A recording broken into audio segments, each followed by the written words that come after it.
Om Bhadram Karnebhih Shrunuyama Deva Bhadram Pashyem Akshabhir Yajatraha Sthirairangai Stushtuvagam Sastanubihi Vyashema Deva Hitayadayuhu Swasti Nahindro Vruddhashravaha Swasti Navpusha Vishwavedaha Swasti Nastarkshyo Arishtanemihi Swasti no Brahaspatir Dadhatu Om Shanti Shanti Shanti. Very good. Welcome back and Happy New Year to you all. I hope your year is off on a good start. Let me get to where our next slide is. So we're in the midst of this very Advaitic text. And before we proceed, I'd just like to share an observation with you. The verses we're seeing are just pure Advaita Vedanta. You might draw a conclusion that Upanishad means Advaita Vedanta. And the truth is very different than that. There are many Upanishads collectively scattered amongst the 4 Vedas. There are over 100 Upanishads. And of those 100 Upanishads, a small minority of them are actually based on Advaita Vedanta. They take up many different subject matters. There are Upanishads all about meditation, especially on the system of Kundalini yoga. There are Upanishads. There are Upanishads on different deities. There are Upanishads on... There are several sannyasa Upanishads which tell all the rules for how you should live if you are a sannyasi. So there are a variety of Upanishads, and of them, I would say maybe a few dozen of them actually deal with Advaita Vedanta. Even though we often interpret the word Upanishad to mean Vedanta, the Upanishads actually cover a variety of subject matters. So you can already appreciate the difference between this Upanishad and Ishavasya Upanishad. You notice that there were many more references to rituals in the Isha Upanishad. You may notice the comparative absence of references to ritual in this particular Upanishad, although there will be a little reference at the end of the Upanishad. We'll see that. The reason I'm bringing this to your attention is the passage in which we find ourselves is incredible. It's such a lofty and beautiful passage. I would like you not to take it for granted, which is why I'm offering this observation right now. So in our prior class, we dealt with 2 different subject matters. One was upasana, the meditations. We saw that sequence of nirguna brahmopasana and saguna brahmopasana, omkara upasana. We saw that threefold, like a ladder. One begins with the omkara upasana, rises then to saguna brahma upasana, rises further to nirguna brahma upasana. We saw that subject matter in the prior class and the class before that. The main topic, however, in the prior class was the avastha-traya, the 3 states of experience. 3 states of experience being jagrat, waking state, swapna, the dream state, and sushupti, dreamless sleep, deep sleep. And the essence of that subject matter is who you are, is the unchanging, detached witness of whatever takes place in those 3 states of experience. You remember the movie theater example we gave at in the last class, which was a delightful metaphor. It shows that sense of utter detachment from whatever you're watching. And just to recapture that vision or image before we continue with this text, bear in mind that whatever happens right now And we just do it in a slightly different way. It's important to tie these teachings very firmly to our experience. So let's do it right now and make sure that what we understood from our prior class is firmly grounded in our experience right now.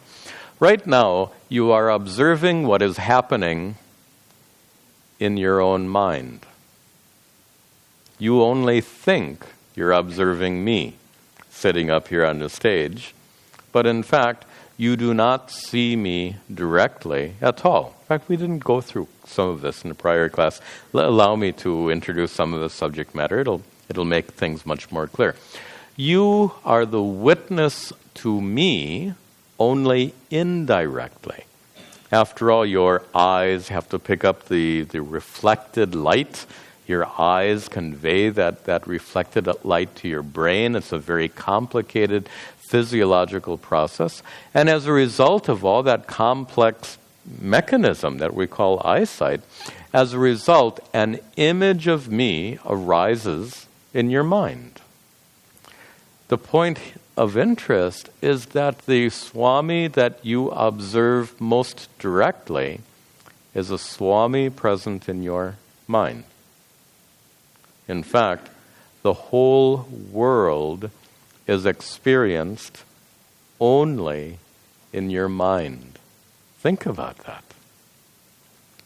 The world that you experience is the world that occurs in your mind. You'd have to admit that for blind people, the world they experience is very different from the world you experience. For deaf people, the world they experience is very different than the world you experience. This is just more evidence of the fact that the world you experience in the most direct sense is a world that exists within your mind. I am not saying, and Vedanta does not say, that an external world does not exist. That's not the point. External world certainly exists. If there weren't a Swami sitting here, how would one pop up in your mind? There is an external world. We're not denying the empirical existence of the external world. What we are saying is a world that you experience directly is a world that has been recreated in your mind by means of your senses, sight, hearing, taste, smell, touch. Your senses collect all that information from the world around you, convey it to your brain, and it appears in your mind. That world is what you experience. That world is called Jagrat, the waking state. Jagrat Avastha. Everything you're experiencing now is Jagrat Avastha, part of the waking state. All of the experiences that are occurring in your mind, and including experiences coming from outside via your five senses. This is Jagrat Avastha. As distinguished from Swapna Avastha, when you're dreaming, there's also a world in your mind. You ever dream of being in a particular place in India? I even do that. You dream like you're there. It's amazing. In just moments, you transport yourself 7,000 miles. The mind is so powerful. But in a dream, you actually experience a whole different world. It's another world in your mind. That's what we call Swapna Avastha. How to distinguish these two worlds? The Jagrat Avastha world comes via your five senses. The Swapna Avastha world, the dream world, comes from your memories. Other than that, they're not so different. They're different, but they're not that different. So, Jagrat Avastha, waking state, Swapna Avastha, dream state. In the waking state, you experience everything happening in your mind. In the dream state, you experience the world in your mind. In the deep sleep state, Sushupti Avastha, you observe the absence of anything in your mind. It truly is observing an absence. You're still observing. There's nothing to observe. It's like standing in a pitch black room, maybe a closet, standing in a pitch black closet with your eyes wide open. Reflect on this just for a moment, because this needs to be clear. You're standing in a pitch black closet with your eyes wide open. In that situation, can you see? Wait a minute, have you gone blind? Just because you're standing in that black closet, you haven't gone blind. Therefore, you can see. In fact, you are seeing. With your eyes wide open in that pitch black closet, you are seeing. But there's nothing to be seen. Sight is taking place. If you look at it physiologically, sight, your eyeballs are still working, your nerves are still working, your brain is still working. You are indeed seeing. There's nothing to be seen. That's a beautiful metaphor, a helpful metaphor, powerful metaphor for understanding the experience of deep sleep. You are as conscious in deep sleep as you are right now. Consciousness doesn't have degrees. You are conscious or you're not. You are conscious of whatever is happening now in Jagrata Avastha. When you're dreaming, you're conscious of whatever is happening in Swapna Avastha. And in Sushupti Avastha, deep sleep, you are conscious of the absence of mental activity, the utter absence of vrittis. But you are conscious. Identically conscious. That was kind of the idea of that movie theater metaphor. You are conscious of whatever happens in the waking state. You are identically conscious of whatever happens in the dream state. You are identically consciousness of whatever happens, or I should say, of the absence of anything in the deep sleep state, Sushupti Avastha.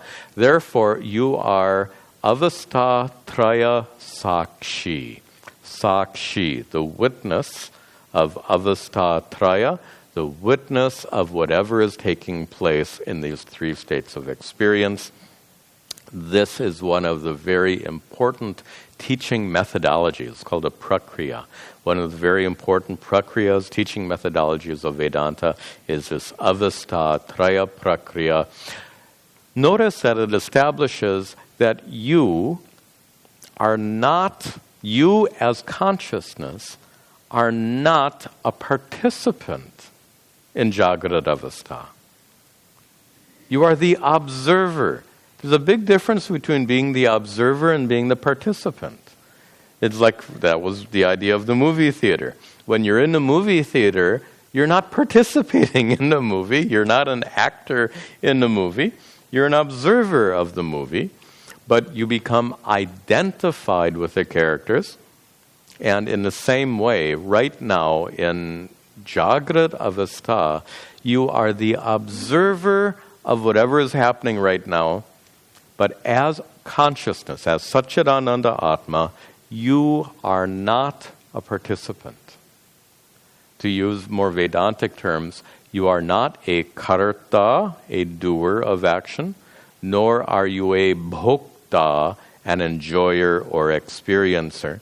You are the mere observer, or even better, illuminer. Whatever is happening in your mind is illumined by your consciousness. Now, of course, there's a pragmatic standpoint. You say, but Swamiji, I chose to come to class today. I drove here. I came and sat down. Fine. We're not talking about that person.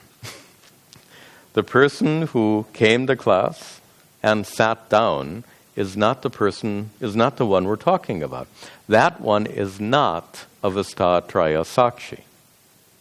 That one is Mr. or Ms. Jiva, the individual being which is endowed with a physical body, Stula Sharira, which is endowed with a subtle body, Sukshma Sharira, all of which is in the presence of consciousness. It's that complex being, along with ignorance, that came into this room and sat down.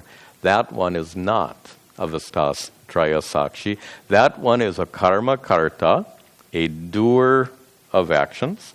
That one is also an anubhava bhokta, an experiencer of experience. Avastha traya sakshi is neither. Doesn't do anything, doesn't experience anything, merely watches, observes with utter detachment, complete detachment. This is avastha traya sakshi. And this is what we established in the last class. That's what that movie metaphor was about. And this is very crucial in our understanding of Satchidananda Atma as it truly is. And some of our, in fact, one topic we're going to, I think, focus on in our verses today, is we'll see how far we get, is that consciousness, the consciousness by which you know what's happening in your mind right now, the consciousness by which you know Jagrat Avastha, which is what we're all experiencing right now. We're all experiencing Jagrat because no one's fallen asleep. I can see that. If you fall asleep, then you're not going to experience what we're experiencing. We're experiencing Jagrat. If you fall asleep, you'll either experience Swapna or Sushupti. We won't know that, but you'll experience that. So, the crucial thing to understand, and what we'll see in some of these verses, is that the consciousness by which you know what's happening right now, that consciousness is not a karta, not a doer of action, nor is it a bhokta, someone who's engaged in experience. Let me use that kind of language. So this is a very lofty perspective on consciousness. That's what we're building up to. So in our prior class, we went through these 3 states of experience and established that you as a simple conscious being, you as Satchidananda Atma, are indeed that avastha traya sakshi, the detached, utterly disengaged observer of whatever happens in the 3 states of experience.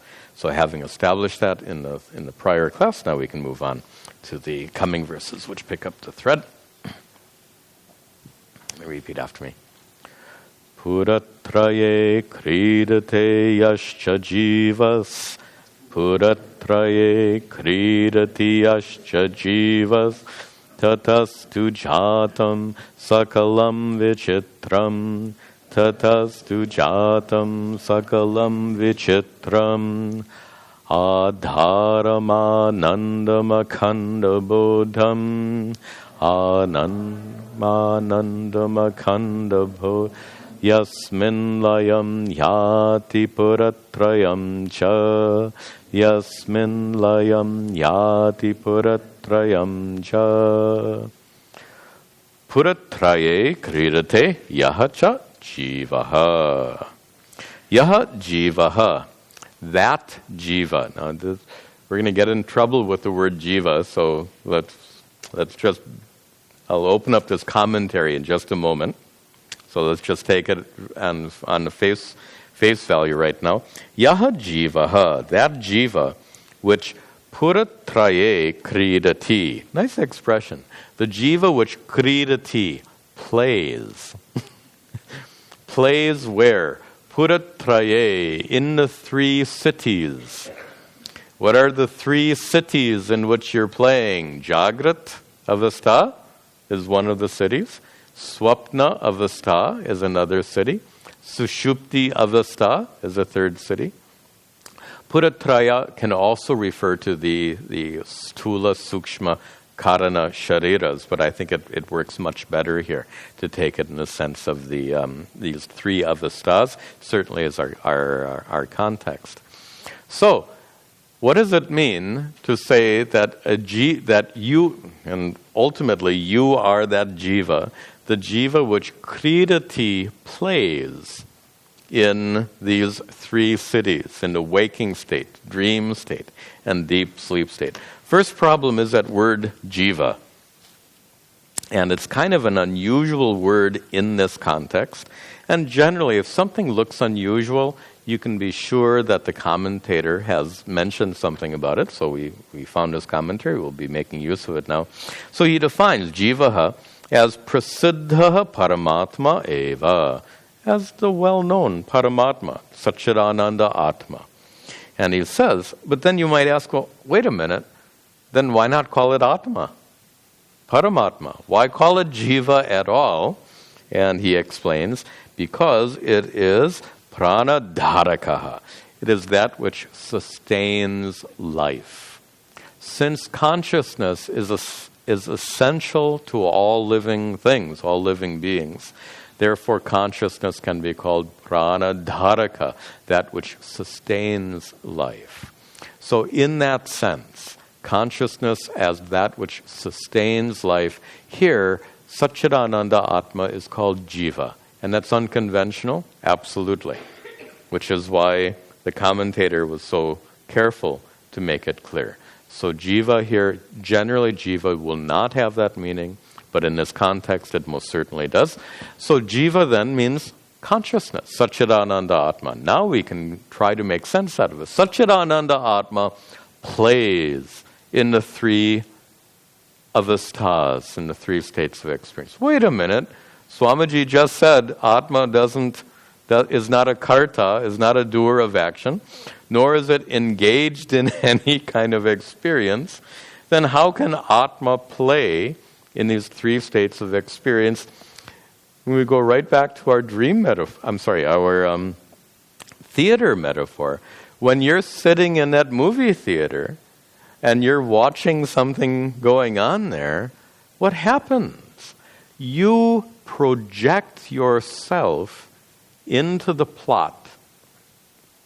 If the movie is taking place, if the setting of the movie is taking place in California, you project yourself into California.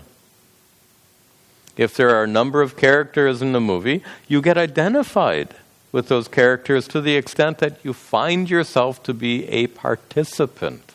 You feel like a participant in that movie. So in a way, you are playing a role, as it were, in the movie. Sometimes, have you noticed that in certain movies, you'll get particularly identified with one particular character more than the others? When you're identified with that character, it's like you're playing that role. But in fact, you're sitting there in the theater, just watching whatever is going on the screen, just like consciousness illumining whatever is happening in your mind. What's being shown here is identification. You, the observer of the movie, identify with the movie and therefore enter into its activities through becoming identified with it. But in fact, if the character you're identified with jumps off the roof, do you jump off a roof? If the character you're identified with eats a wonderful meal, do you get satisfied? So, as you're sitting there in a movie theater, you are neither a karta, a doer, nor a bhokta, an enjoyer, an experiencer. You are neither, but you feel yourself to be due to identification. That's exactly what happens. That's exactly what's being described in this first line. That Satchidananda Atma, due to identification, born of ignorance, you Kridati, Satchidananda Atma plays. Kridati literally means plays. Plays puratraye in these three states of experience. So right now, Atma is playing in the waking state. How is Atma playing? Over here, Atma has decided, I'm a student. I'm going to play the role of student. Up here, maybe Atma says, I'm going to play the role of teacher. Atma is neither student nor teacher, but if identification takes place, someone can say, I am a student. I'm a teacher. If identification doesn't take place, I can say, I'm not teaching. I can say, I am Satchidananda Atma, revealing the activities of this body and mind which are engaged in the process of teaching. In the absence of identification, you can recognize that. Anyway, coming back to the verse. So right now, Atma is identified with this movie, this scene, what we call waking state. Tonight, when you're dreaming, you'll have other scenes going on in your mind, like other movies. You'll be identified with those activities, and in that sense, Satchidananda Atma will play a role in your dreams, just as it's playing a role now in a waking state. And in deep sleep, Satchidananda Atma identifies, and I guess the identification is actually with sleep. Imagine watching a movie in which a character is sound asleep, and you're identified with the character. What a movie that would be. Can you imagine? An hour and a half of somebody laying in bed, motionless, sound asleep. But the deep sleep state, sushupti avastha, could be described in that way. You're identified with the one who is asleep. In this way, puratraye kridati. Atma plays, as it were, gets engaged in or plays a role in these three states. Further, tataha, from that. And the commentator explains, from that Atma, from that Satchidananda Atma, from consciousness, sakalam vichitram, everything which is vichitram, which is varied, sakalam vichitram jatam, is born. Everything, all the varied things that you experience is born tataha, from that consciousness. Now let's really understand what that means. Your experience of the movie comes through seeing it. And that metaphor doesn't work very well. Do you know, in ancient times, they didn't understand how eyesight worked. In modern times, we know that light bounces off an object, comes and then gets focused by the lenses of our eyes. We know the retina and optic nerve and all of this complex stuff. They didn't understand that thousands of years ago.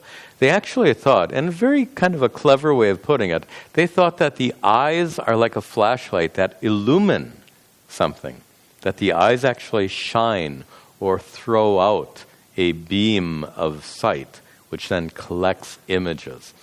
It's physiologically and scientifically absolutely incorrect, but it's a nice metaphor.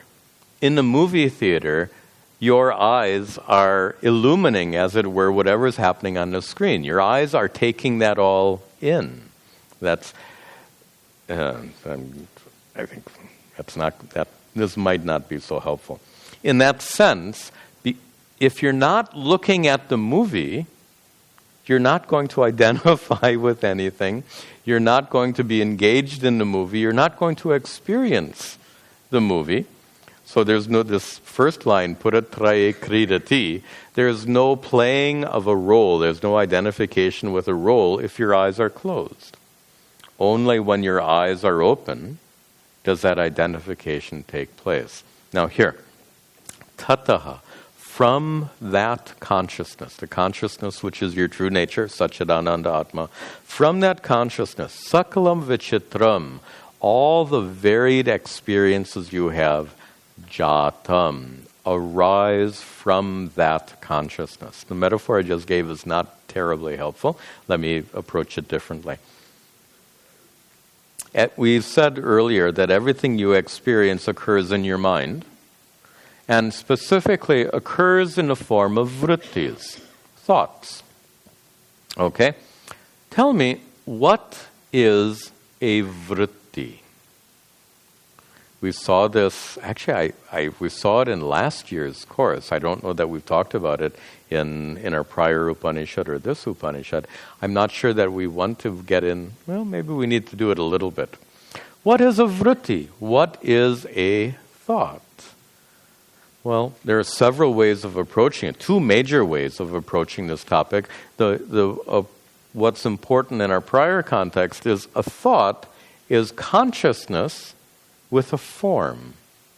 If you're looking at Swami Tadatmananda, what's present in your mind is consciousness in the form of a Swami.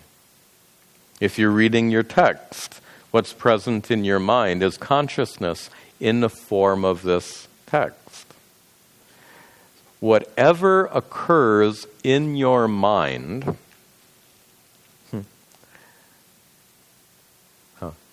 the world in your mind is made of what? What a funny question. The outside world is made of what? Elements. Lots of elements, stuff, matter and energy, however you want to label it. Fine. The outside world is made of stuff, matter and energy. What is the world in your mind made of? What is the content of everything? As I just said, when you're looking at Swami Tadatmananda, the form is Tadatmananda. The content in your mind is consciousness. The world within your mind has varieties of forms, sakalam vichitram, and all of these forms arise in consciousness. A little bit like, in fact, we can go back to that movie analogy, because everything up on the screen is actually nothing but light. You think you're seeing actors. There are no actors on the screen. How would an actor, I'm just sorry to be silly, how would an actor get on that screen? An actor is a three-dimensional human being. What you're looking at is a two-dimensional image. Last time I checked, all of our actors were three-dimensional. There are no two-dimensional actors. But what you see on the screen is clearly two-dimensional. And it's nothing but light. A two-dimensional form superimposed on light. What you're observing right now is a three-dimensional form superimposed on consciousness. Does that work for you? So in the movie theater, a two-dimensional form superimposed on light in your own mind. A variety of three-dimensional forms, sakalam vichitram, all of them superimposed on consciousness. Where did they come from? Well, the forms came via our senses, the three-dimensional forms. But what about the substance of all the forms, the content of all the forms? What that world in your mind is made of, the world in your mind is made of consciousness. So we can truly say that the world in your mind is born of consciousness. That's what this second line is saying. Tatahatu jatam sakalam vichitram. Sakalam vichitram. All the varied experiences you have are jatam, born. Born of what? Tataha. From that consciousness. How is it that they're born from that consciousness? Because that consciousness is the adharam. It is the basis. It is the substratum. It is anandam, full, complete. Please don't translate it as an experience of bliss. Full, complete. It is perfect. You can use words like that. It is akhanda bodham. I'm going to retranslate these words in just a moment. Adharam, the basis or substratum. Anandam, fullness, completeness. And akhanda bodham. Here bodha means consciousness. Can have different meanings in different contexts. Akhanda bodha, unbroken consciousness, unceasing consciousness. The consciousness, the three states of experience, come and go, Consciousness doesn't come and go. The consciousness by which the constant succession of the three states, we saw that in the last class, the constant succession of the three states, waking, dream, sleep, waking, dream, sleep, waking, dream, sleep, that's been going on since we're born. Waking, dream, sleep, waking, dream, sleep, it'll keep going until we die.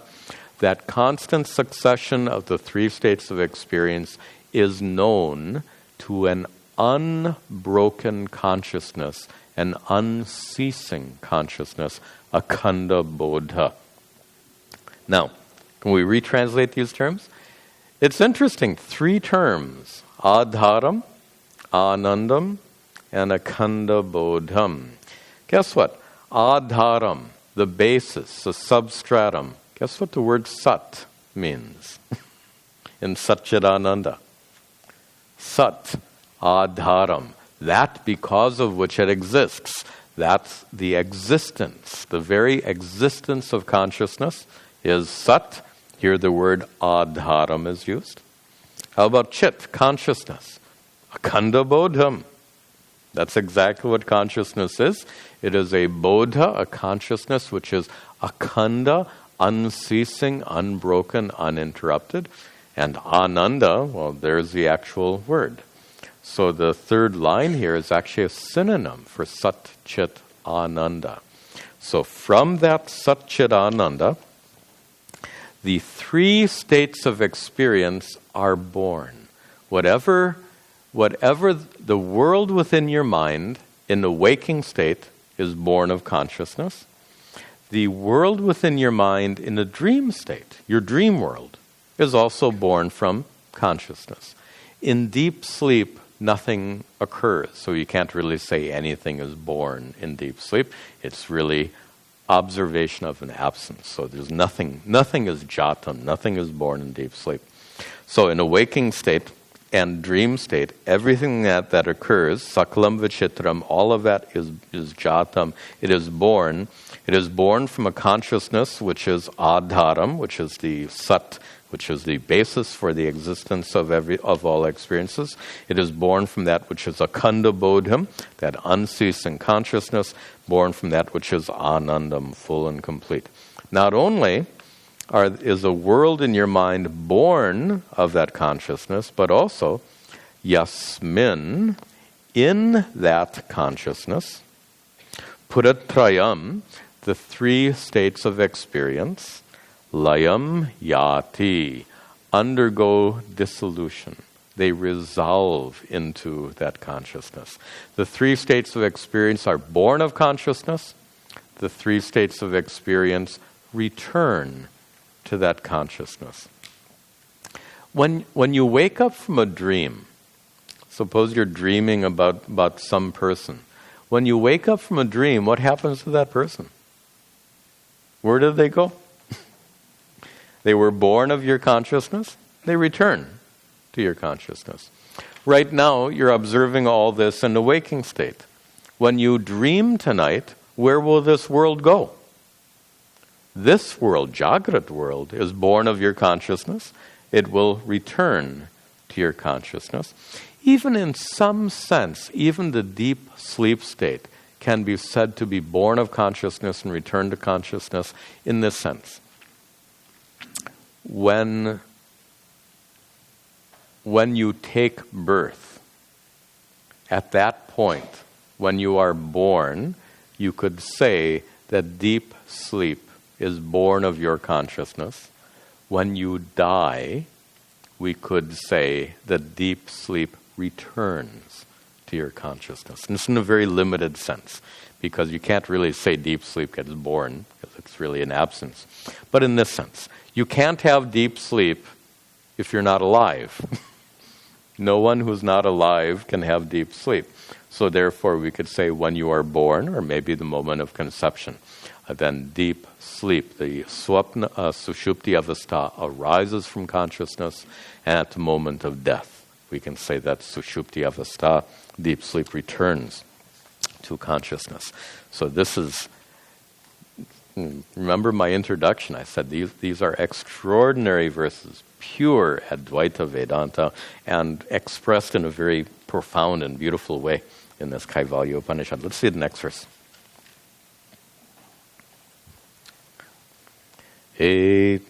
Etasmad jayate prano, etasmad jayate prano, manas sarvendriyani cha, manas sarvendriyani cha, kam vayurjyotirapascha, kam vayurjyotirapascha, prithvi vishwasya dharani, prithvi vishwasya dharani. Etasmat, from this Satchidananda Atma. Etasmat, from this Satchidananda Atma, jayate, are born. What are born from this Satchidananda Atma? Pranaha, life, manas, mind, sarva indriyani cha, and all of your senses. Now, in what way are we to understand this? That mind, senses, prana, life. In fact, not only that, let's see the rest of the verse and then I'll explain further. Not only does prana, mind, and senses are born from consciousness, but also kam, space, vayu, air, jyotihi, which means fire here. We're seeing a list of the 5 elements. Kam is the element of space, vayu is the element of air, jyoti here means the element of fire, agni, apaha, the element of water, and prithvi, earth, the element of earth. Prithvi, which is vishwasya dharani, the dharani, that which supports vishwa, everything. The earth that supports us all. So these 5 elements. So this verse says that the 5 elements are born of consciousness. Not only are the 5 elements born of consciousness, but your prana, your life force, is born of consciousness. Your mind is born of consciousness. And sarva indriyani, all your senses, are born of consciousness. In what sense? There are 2 very different ways of interpreting that.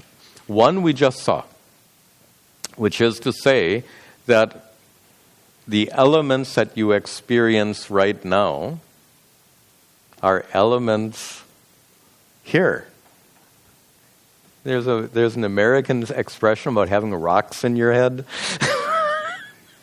So, not just rocks. Rocks is prithvi. So the rocks in your head, the water in your head, the fire in your head, the air in your head, the space in your head. There's some American expressions about that one as well.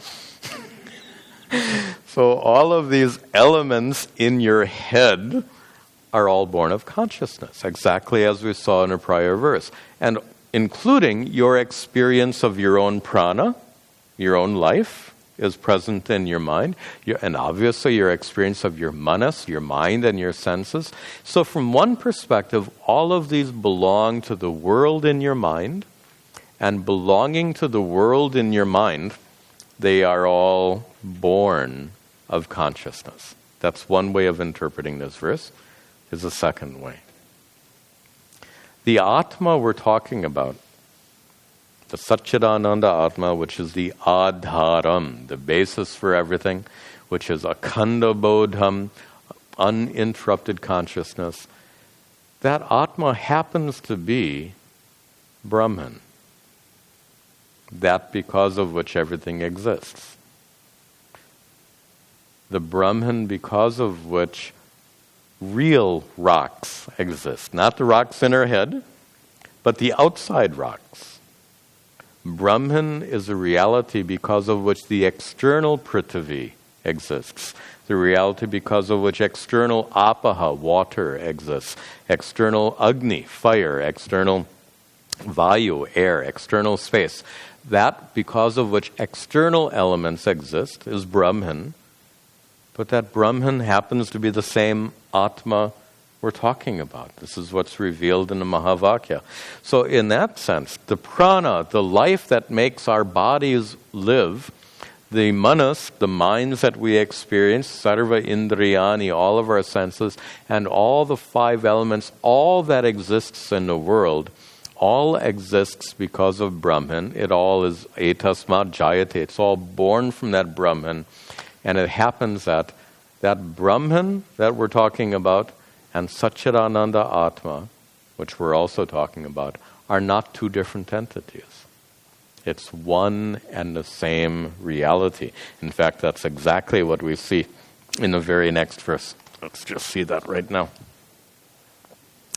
Yat param brahma sarvatma, yat param brahma sarvatma, vishwasyayatanam mahata, vishwasyayatanam matah, sukshmat sukshmataram nityam, sukshmat sukshmataram nityam, tattvameva tvameva tata, tattvameva tvameva tata.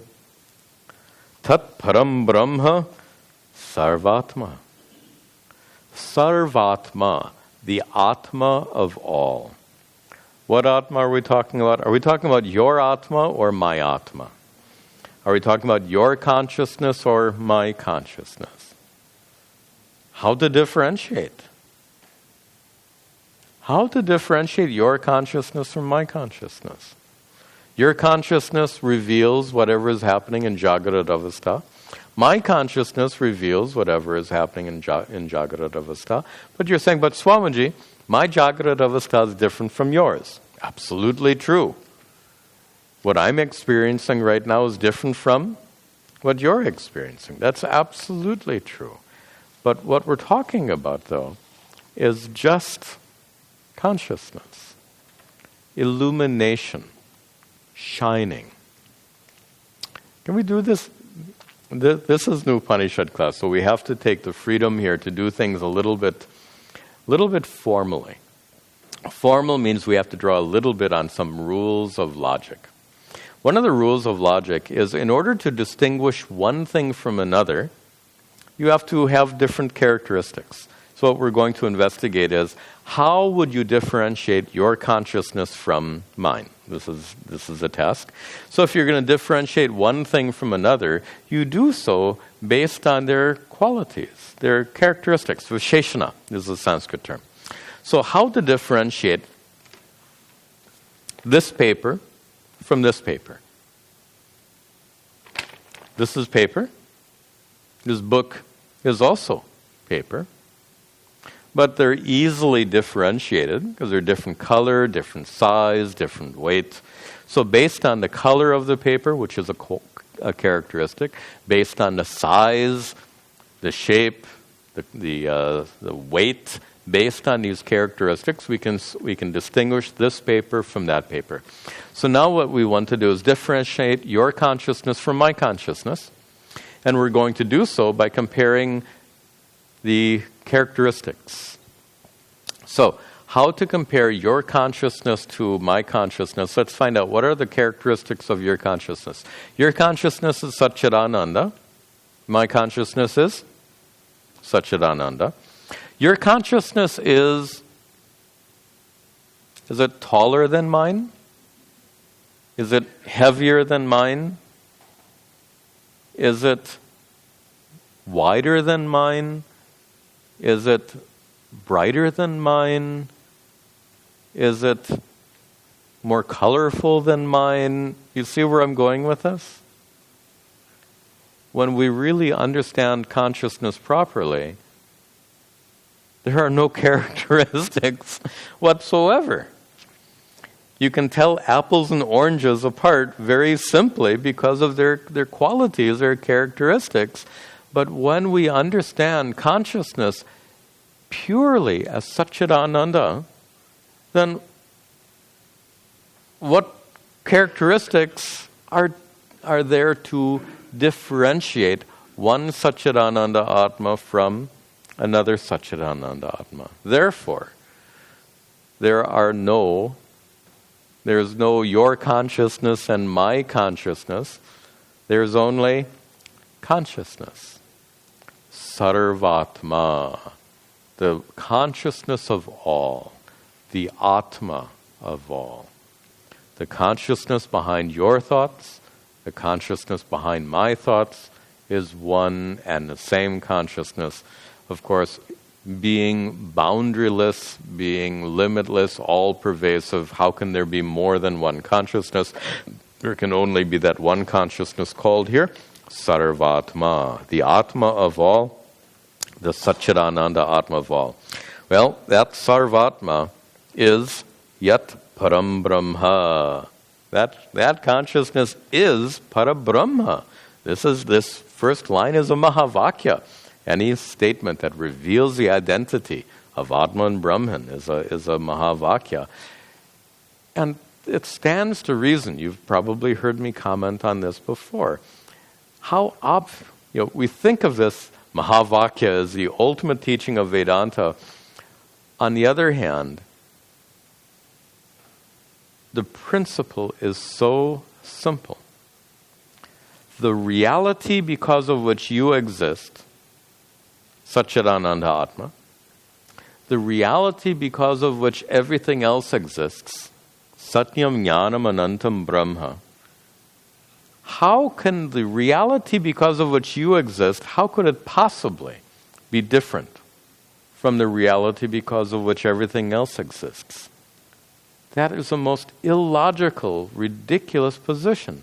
That because of which you exist, that because of which I exist, that because of which everything in this cosmos exists, that underlying cause is one and the same. But we can look at it from two different perspectives. When we look at the whole cosmos, and we want to define the underlying reality because of which the whole cosmos exists, we'll probably use the term Brahman. When we reflect on our own existence as conscious beings, and we define what is the reality because of which we exist as conscious beings, we'll probably use the term Atma. But these are merely different terms based on different perspectives. Are you part of the cosmos or not? If Brahman is a reality because of which the entire cosmos exists, then Brahman is a reality because of which you exist. Brahman is a reality because of which the elements in your body exist. Brahman is a reality because of which the subtle stuff in your body exists. The capacity of your mind, the function of your mind, of your prana, of your senses. All of that sukshma reality. Brahman is a reality because of which your physical body exists. Brahman is a reality because of which your subtle body exists. And Brahman is a reality which is consciousness. The consciousness which is present right now happens to be Brahman. So that's why this text very boldly says, Yat Param Brahma Sarvatma. The Atma of all, the consciousness present in all, that consciousness is Param Brahma. It is Vishwasya Ayatanam. It is the Ayatanam. It is the basis, the substratum, Vishwasya, for everything, for this entire cosmos. It is Mahat. It is vast. It is Sukshmat Sukshmataram, more subtle than subtle. Now, that may sound like a poetic expression, but it's actually a very specific and careful expression. More subtle than subtle. So we have things which are stula, physical, and we define that as what is perceptible. Then we have other realities which are sukshma, subtle, which means not perceptible by our five senses. What is not perceptible by our five senses are things like thoughts. You can't touch a thought, feel a thought, taste a thought. Does it mean they don't exist? They do exist, but they are non-physical existences, sukshma. So we've got two levels. We have stula. So we could say that sukshma is more subtle than stula. Obviously. More subtle means less perceptible. Isn't that kind of what it means? By the way we're using these terms, more subtle means less perceptible. Thoughts are less perceptible than material things. Why? Many people can see material things. only you can experience your thoughts. So your thoughts are less perceptible than physical things. Now, we'll take it one. What would be more subtle than your thoughts? Which means less perceptible than your thoughts. You see how we're building this?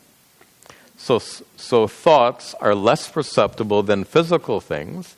What is sukshmat sukshmataram? What is less perceptible than subtle things? What is less perceptible than thoughts?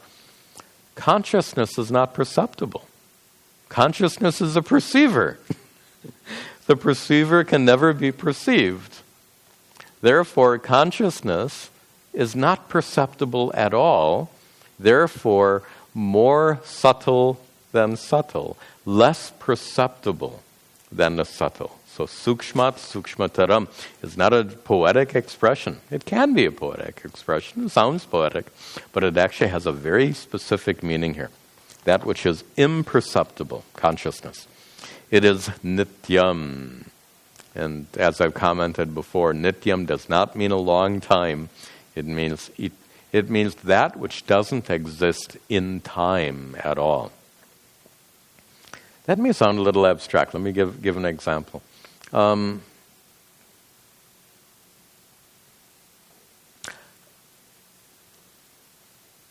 What is the length of time of 1 pound? Huh? What is the length of time of... I can ask, what is the length of time of a day? What is the length of time of a lifetime? What is the age of the universe? Oh, we'll use that. What is the age of 1 pound? You get the idea. Pound is not in time. The parameter of time doesn't apply to the concept of weight. We could say then that pound or weight is timeless. Time doesn't apply. So when we use the term nitya, we're not talking about something which is around for a really long time. We're talking about something for which the concept of time doesn't even apply. That's the sense of nitya. Finally, a nice place to finish our class here. We're talking about that sarvatma, the Atma of all, which happens to be Param Brahma. And then the final line says, Tat Tvam Eva. Tat, that. Tvam, you are. Eva, indeed. Tat Tvam Eva. You are that indeed. Tvam Eva Tat. Just turning the words around. Indeed, you are that. You can't escape it. You happen to be that. Now, the only objection to this kind of statement comes in the presence of identification. How about this? Sitting in a movie theater, watching the saddest movie that's ever been created. You're sitting there, tears are coming down your cheeks. And Swami Tadatmananda is sitting next to you in the theater. Very unlikely, also not a good idea. And I'll tell you why. Because Swami Tadatmananda taps you on the shoulder and says, there's nothing to cry about. You're crying. And you say, how can you say there's nothing to cry? Look what's happening. How can you say there's nothing to cry about? And I say, there's nothing to cry about. You are a detached observer sitting here in his movie theater. You have nothing to do with whatever is going on the screen. You are that utterly unengaged, detached observer, utterly unaffected by everything going on that movie screen. Tat Tvam Eva. You are that one, that detached observer. You are the avastatraya sakshi. You are the witness of the movie. Indeed, you are the witness of the movie. Now, notice though, when you're really crying, when I tap you on the shoulder and say there's nothing to be sad about, you'll argue with me. You're so deeply identified with the movie. Naturally, you'll argue.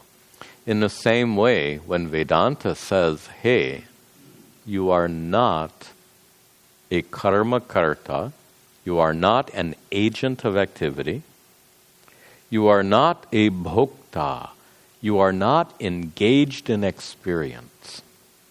When Vedanta tells us that, your first reaction might be, wait a minute, that's not